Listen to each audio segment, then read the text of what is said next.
Tiago escreve a todos para que continuem firmes na fé em Deus, sendo ouvintes e praticantes da palavra de Deus.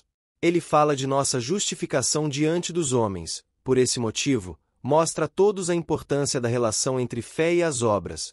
As obras realizadas são exemplos da fé, pois nós não temos capacidade de enxergar os corações como Deus. Mas, ó homem vão, queres tu saber que a fé sem as obras é morta? O apóstolo também aconselha os cristãos a não fazerem distinção entre todos, ressaltando a importância de amar o próximo. Todavia, se cumprirdes, conforme a Escritura, a lei real, amarás a teu próximo como a ti mesmo, bem fazeis. Mas, se fazeis acepção de pessoas, cometeis pecado. Além disso, Tiago aconselha os cristãos a terem conhecimento da palavra e buscarem a sabedoria de Cristo e praticá-la nas falas e ações. Mas a sabedoria que do alto vem é, primeiramente pura, depois pacífica, moderada, tratável, cheia de misericórdia e de bons frutos, sem parcialidade e sem hipocrisia. Por fim, Tiago aconselha a todos a não se queixarem uns contra os outros, a orarem e a terem paciência, pois é vinda a hora de praticarmos as ações ensinadas por Cristo. Tiago, servo de Deus, e do Senhor Jesus Cristo, as 12 tribos que andam dispersas, saúde. Meus irmãos, tende grande gozo quando cairdes em várias tentações, sabendo que a prova da vossa fé opera a paciência.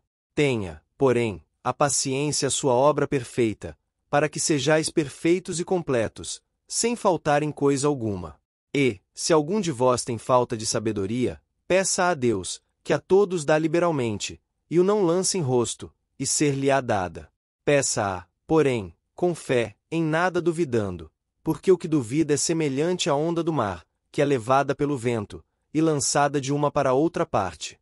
Não pense tal homem que receberá do Senhor alguma coisa. O homem de coração dobre é inconstante em todos os seus caminhos. Mas glorie-se o irmão abatido na sua exaltação, e o rico em seu abatimento, porque ele passará como a flor da erva. Porque sai o sol com ardor, e a erva seca, e a sua flor cai, e a formosa aparência do seu aspecto perece. Assim se murchará também o rico em seus caminhos. Bem-aventurado o homem que sofre a tentação, porque, quando for provado, receberá a coroa da vida, a qual o Senhor tem prometido aos que o amam. Ninguém, sendo tentado, diga, de Deus sou tentado, porque Deus não pode ser tentado pelo mal, e a ninguém tenta. Mas cada um é tentado, quando atraído e engodado pela sua própria concupiscência. Depois, havendo a concupiscência concebido, dá à luz o pecado, e o pecado, sendo consumado, gera morte. Não erreis, meus amados irmãos. Toda boa dádiva e todo dom perfeito vem do alto, descendo do Pai das luzes, em quem não há mudança nem sombra de variação. Segundo a sua vontade, ele nos gerou pela palavra da verdade, para que fossemos como primícias das suas criaturas. Portanto, meus amados irmãos, todo homem seja pronto para ouvir, tardio para falar, tardio para se irar, porque a ira do homem não opera a justiça de Deus.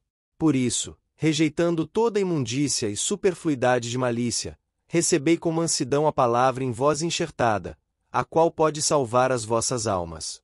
E sede cumpridores da palavra, e não somente ouvintes, enganando-vos a vós mesmos. Porque, se alguém é ouvinte da palavra, e não cumpridor, é semelhante ao homem que contempla ao espelho o seu rosto natural. Porque se contempla a si mesmo, e vai-se, e logo se esquece de como era. Aquele, porém, que atenta bem para a lei perfeita da liberdade, e nisso persevera, não sendo ouvinte esquecediço, mas fazedor da obra, este tal será bem-aventurado no seu feito. Se alguém entre vós cuida ser religioso, e não refreia a sua língua, antes engana o seu coração, a religião desse é vã. A religião pura e imaculada para com Deus e Pai, é esta: visitar os órfãos e as viúvas nas suas tribulações, e guardar-se da corrupção do mundo. Meus irmãos, não tenhais a fé de nosso Senhor Jesus Cristo, Senhor da glória, em acepção de pessoas.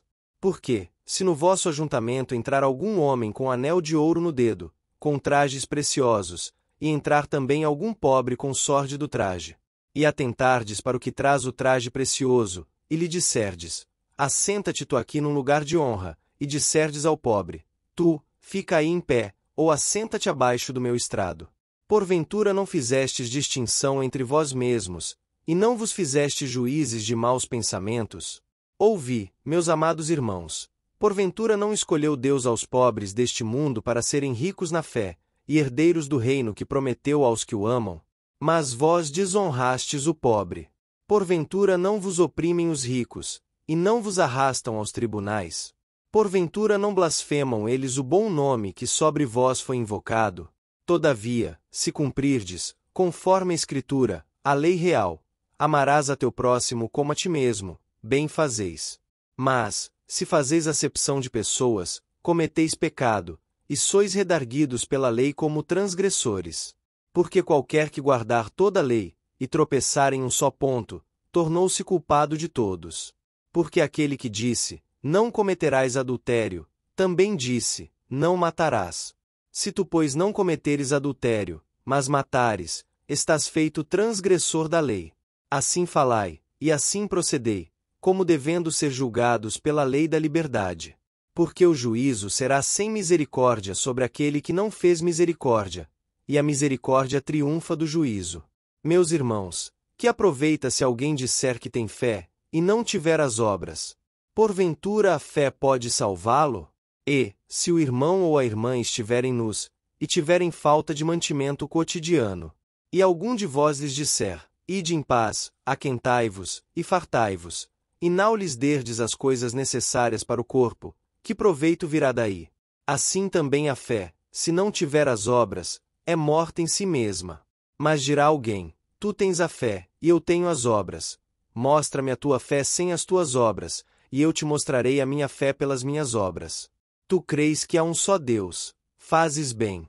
Também os demônios o creem, e estremecem. Mas, ó homem vão, queres tu saber que a fé sem as obras é morta? Porventura o nosso pai Abraão não foi justificado pelas obras, quando ofereceu sobre o altar o seu filho Isaque? Bem vês que a fé cooperou com as suas obras, e que pelas obras a fé foi aperfeiçoada. E cumpriu-se a Escritura, que diz: E creu Abraão em Deus, e foi-lhe isso imputado como justiça, e foi chamado amigo de Deus. Vedes então que o homem é justificado pelas obras, e não somente pela fé. E de igual modo Raabe, a meretriz, não foi também justificada pelas obras, quando recolheu os emissários, e os despediu por outro caminho? Porque, assim como o corpo sem o espírito está morto, assim também a fé sem obras é morta. Meus irmãos, muitos de vós não sejam mestres, sabendo que receberemos mais duro juízo. Porque todos tropeçamos em muitas coisas. Se alguém não tropeça em palavra, o tal é perfeito, e poderoso para também refrear todo o corpo. Ora, nós pomos freio nas bocas dos cavalos, para que nos obedeçam, e conseguimos dirigir todo o seu corpo. Vede também as naus que, sendo tão grandes, e levadas de impetuosos ventos, se viram com um bem pequeno leme para onde quer a vontade daquele que as governa. Assim também a língua é um pequeno membro, e glória-se de grandes coisas. Vede quão grande bosque um pequeno fogo incendeia. A língua também é um fogo. Como mundo de iniquidade, a língua está posta entre os nossos membros, e contamina todo o corpo, e inflama o curso da natureza, e é inflamada pelo inferno. Porque toda a natureza, tanto de bestas feras como de aves, tanto de répteis como de animais do mar, se amansa e foi domada pela natureza humana. Mas nenhum homem pode domar a língua. É um mal que não se pode refrear, está cheia de peçonha mortal. Com ela bendizemos a Deus e Pai, e com ela amaldiçoamos os homens, feitos à semelhança de Deus. De uma mesma boca procede bênção e maldição. Meus irmãos, não convém que isto se faça assim. Porventura deita alguma fonte de um mesmo manancial água doce e água amargosa? Meus irmãos, pode também a figueira produzir azeitonas, ou a videira figos? Assim tampouco pode uma fonte dar água salgada e doce. Quem dentre vós é sábio e entendido? Mostre pelo seu bom trato as suas obras em mansidão de sabedoria. Mas, se tendes amarga inveja, e sentimento faccioso em vosso coração, não vos glorieis, nem mintais contra a verdade. Essa não é a sabedoria que vem do alto, mas é terrena, animal e diabólica. Porque onde há inveja e espírito faccioso, aí há perturbação e toda obra perversa.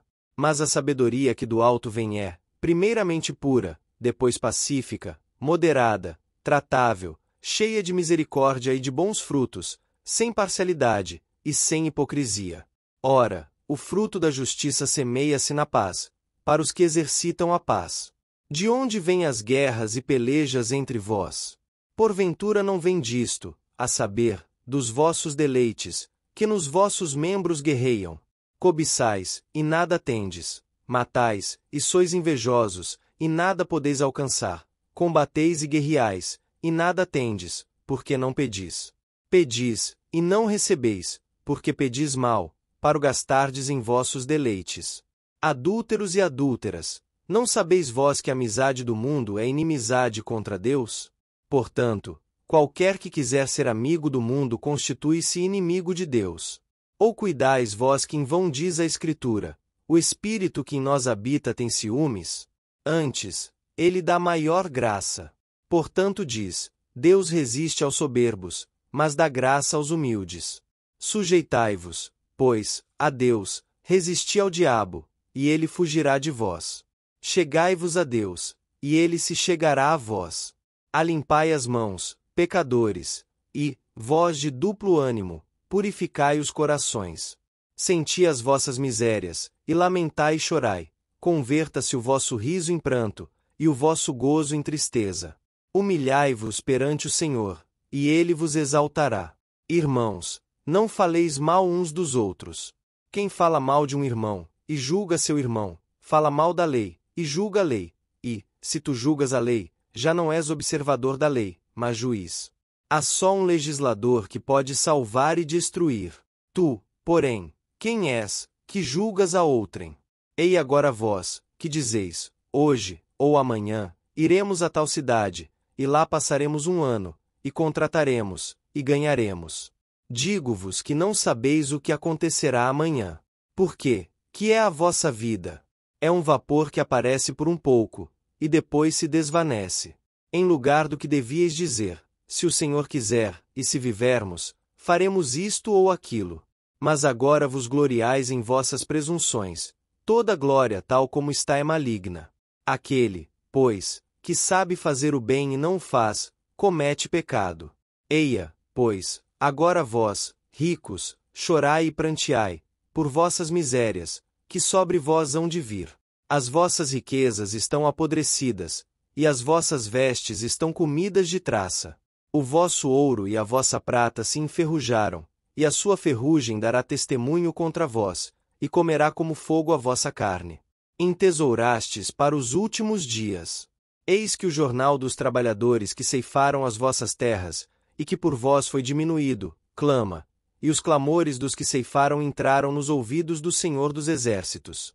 Deliciosamente viveste sobre a terra, e vos deleitastes, cevastes os vossos corações, como num dia de matança. Condenastes e matastes o justo, ele não vos resistiu. Sede, pois, irmãos, pacientes até a vinda do Senhor. Eis que o lavrador espera o precioso fruto da terra, aguardando com paciência, até que receba chuva temporã e serodia. Sede vós também pacientes, fortalecei os vossos corações, porque já a vinda do Senhor está próxima. Irmãos, não vos queixeis uns contra os outros, para que não sejais condenados. Eis que o juiz está à porta. Meus irmãos, tomai por exemplo de aflição e paciência os profetas que falaram em nome do Senhor. Eis que temos por bem-aventurados os que sofreram. Ouvistes qual foi a paciência de Jó, e vistes o fim que o Senhor lhe deu, porque o Senhor é muito misericordioso e piedoso. Mas, sobretudo, meus irmãos, não jureis, nem pelo céu, nem pela terra, nem façais qualquer outro juramento, mas que a vossa palavra seja sim, sim, e não, não, para que não caiais em condenação. Está alguém entre vós aflito? Ore. Está alguém contente? Cante louvores. Está alguém entre vós doente? Chame os presbíteros da igreja, e orem sobre ele, ungindo com azeite em nome do Senhor. E a oração da fé salvará o doente, e o Senhor o levantará, e, se houver cometido pecados, ser-lhe-ão perdoados. Confessai as vossas culpas uns aos outros, e orai uns pelos outros, para que sareis. A oração feita por um justo pode muito em seus efeitos. Elias era homem sujeito às mesmas paixões que nós, e orando, pediu que não chovesse, por 3 anos e 6 meses, não choveu sobre a terra. E orou outra vez, e o céu deu chuva, e a terra produziu o seu fruto. Irmãos, se algum dentre vós se tem desviado da verdade, e alguém o converter, saiba que aquele que fizer converter do erro do seu caminho um pecador, salvará da morte uma alma, e cobrirá uma multidão de pecados.